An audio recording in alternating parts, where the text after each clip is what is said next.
My name is Lois Sprengnether Keel, and I love telling stories. I don't care if they're stories from the present or stories from the long ago past.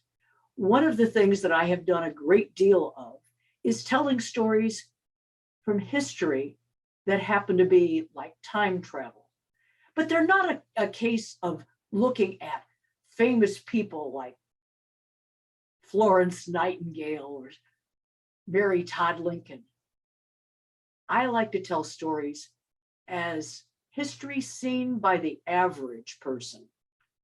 I came to this in an unusual way. As a storyteller for many years, I was a member of Flint area storytellers. And we were told one time, we'd love to have you participate the in the Juneteenth celebration. Well, they said they would provide all of the background we needed. And because they were expecting everybody would happen to fit the historical background of African American culture, I had to go looking. At the time, I was working at Mount Clemens Public Library. I worked at Mount Clemens Library for a great many years. And in Macomb County, there was a woman right on the border with Oakland County who grew up on an underground railroad station. And the more I began to look into her history, the more I found this was a woman who had many ways to look at history.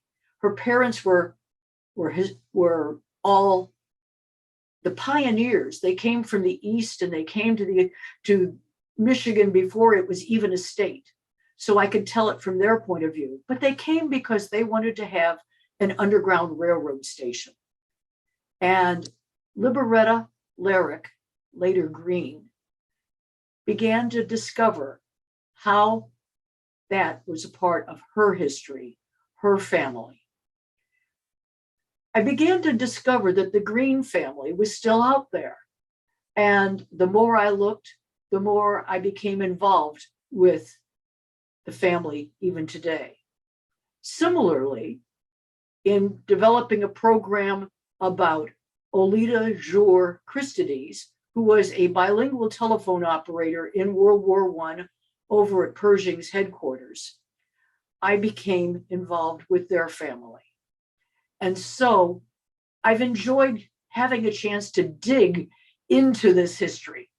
But that doesn't always mean I find one particular person.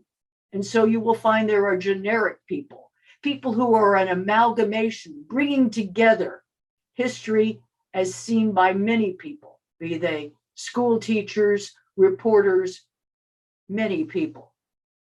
And then, last of all, I have to say that I also do a great deal of spooky storytelling.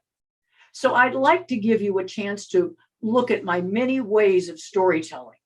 And I hope that you will contact me. I'm still working in libraries. Nowadays, I'm a sub at the White Lake Public Library. When I was at Mount Clemens Public Library, it was easy to find a ghost that was local. But there are ghost stories throughout the Metro Detroit area, and I love to tell them. Let me give you just Luke the Spook from Mount Clemens and Clinton Township. It's around in the area. Have you ever gone out on Romeo Plank Road late at night? Sometimes coming up from the Clinton River, you might find a bit of fog. And if it's truly a foggy night, you might see a lantern. You might see a lantern that seems to wave in the distance. Because Dr. Lucas used to go out in his carriage on house calls led in his buggy by two beautiful horses. Well, they were beautiful to him and beautiful to the people who brought him. The only problem was Romeo Plank Road weaves around a great deal. And as it was weaving around through that fog, one of the horses lost its footing. And as it went falling down, it carried the other horse with him and, of course, the good doctor. It wasn't until the next day that the doctor was found. He didn't make his appointment and he would never make any more because he was beyond all of that. Dr. Lucas was no more. But some say that they still see his light glimmering in the darkness, maybe when it's a foggy night. But others say, oh, no, no, no, that isn't who Luke the Spook is. You see, there was also the railroad that ran right through Mount Clemens and on out into the rest of the area. And, well, a railroad worker by the name of Lucas was killed. And he too might be the one holding that lantern. So be careful if you're going out and it's late and it's foggy and you see a light that doesn't seem to make any sense. It began with this outfit that I'm wearing right now as Liberetta Lyric Green. She grew up on an underground railroad station in Shelby Township. Her parents were pioneers here in Michigan. And then eventually her brothers were in the Civil War, and she became a farmer's wife out in Shelby Township. So there's a lot of history that I can bring with her. She is the beginning of a real person. Another Michigan woman that would be an average person seeing history was Olita Jour Christides. Olita was just barely old enough to be one of the bilingual phone operators in France during World War I. They called them hello girls. And after she got back, there were 70 years of fighting to finally get the army to recognize that they were indeed part of the army. She lived long enough to get that. She also saw that one of the 2 deaths of the hello girls in France was Cora Bartlett. And Cora was somebody that also gives a picture of how much women's history they managed to make. It's hoped that even as I speak this, that they will manage to get a gold Congressional Medal of Honor. While both of those people were real, I sometimes do some generic or amalgamations of people.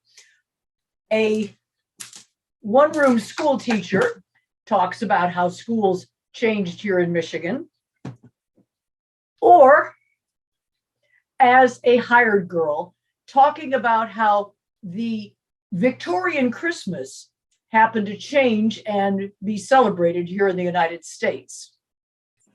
Another generic person is the reporter.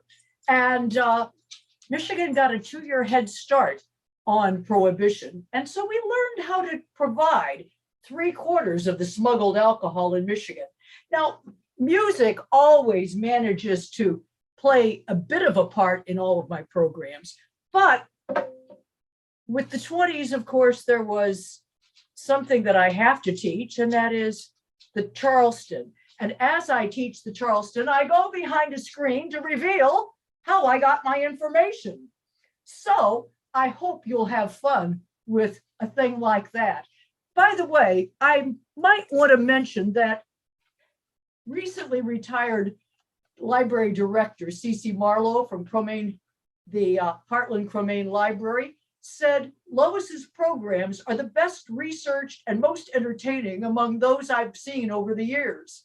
She has an instinct for the intriguing and engaging facts that pique the audience's interest, and presentation is always fun. I think Charleston and all of the 20s certainly include that.